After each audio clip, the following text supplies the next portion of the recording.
My alopecia first developed 2008, probably going to 2009 series. And actually I didn't realise I had alopecia. I literally had a bald patch on the top of my head.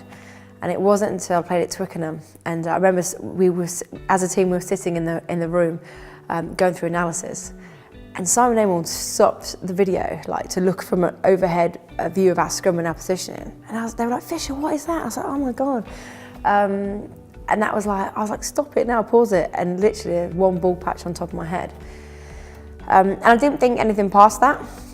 But then gradually that season, 2009, going to 2010, I literally lost everything. And all that hard work, brilliant finish. I was actually sat in my car, just finished a training session. It was in the build-up towards the 2010 World Cup. And I put my hands through my hair. The windows are down. I remember being parked outside the Alex in Birmingham. And I put my hands through my hair, and as I put my hands through, I had literally clumps of hair in my hands. So that was kind of where I noticed it was getting bad. But again, I didn't know what alopecia was. I didn't know it was a condition. And then I was literally holding on to strands in my hair, to be honest. Every week I was going back to camp for World Cup prep.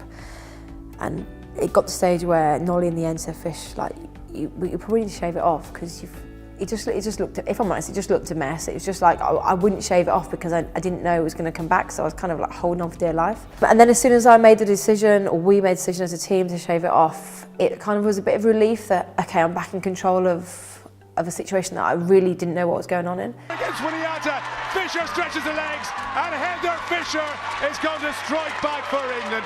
What a try that was. Sometimes you just want to fit in, and everywhere I go, I just don't fit in, and that's got a great side to it, but it's also got a side to it that I really struggle with, and that's the side that most days walking down the street outside my bubble of rugby, I have to be strong about.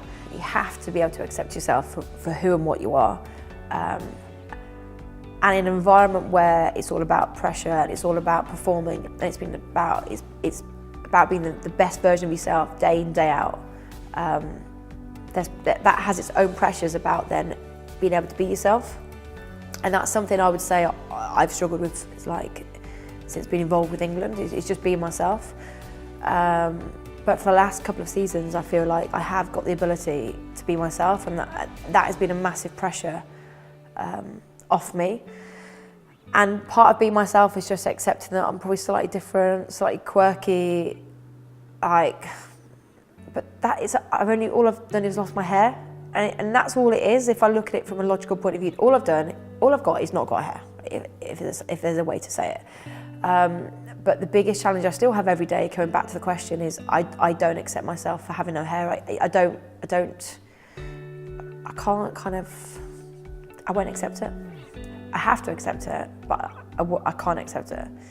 And I think part of being an athlete and playing at such a high level is you're in control of so many things. I'm in control of my body, what I eat, how I train, how hard I train, when to take my foot off the gas, when to put my foot on it, and when to peak. And I'm in control of everything that I do to be the best I can be.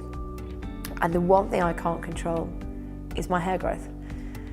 I wish people didn't judge as much and actually just get to know the person, because everyone's got a story. I'm just lucky enough that I get to tell mine, but some people don't tell the story, and everyone's got a story. But I'm such a driven person that I won't let it stop me from doing what I do.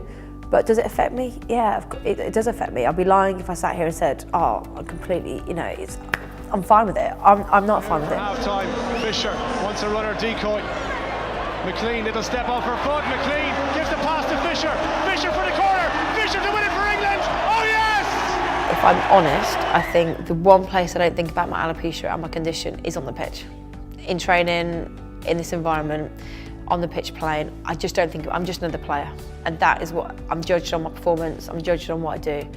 I'm not judged for any other reason, and for that reason I'm really content. Lift the Weight gives us a voice, it gives athletes a voice. It was only 3 days ago actually someone said to me, athletes don't really have problems, you're all seen as these big, strong people, and you're brave, you have courage, you're strong. You don't get, you don't get shy, you don't get embarrassed, you don't put yourselves down, you don't have low confidence. Yeah, we do, and we're just human, just like everybody else. It's just probably more highlighted because of what we do. But everyone struggles, and if my struggle can help one person feel better about themselves and wake up and go, right, this is me, this is who I'm going to be, I'm going to be true to myself and I'm going to embrace who I am and what I am, then that's my role as an athlete done. And that's why I was involved in lift weight.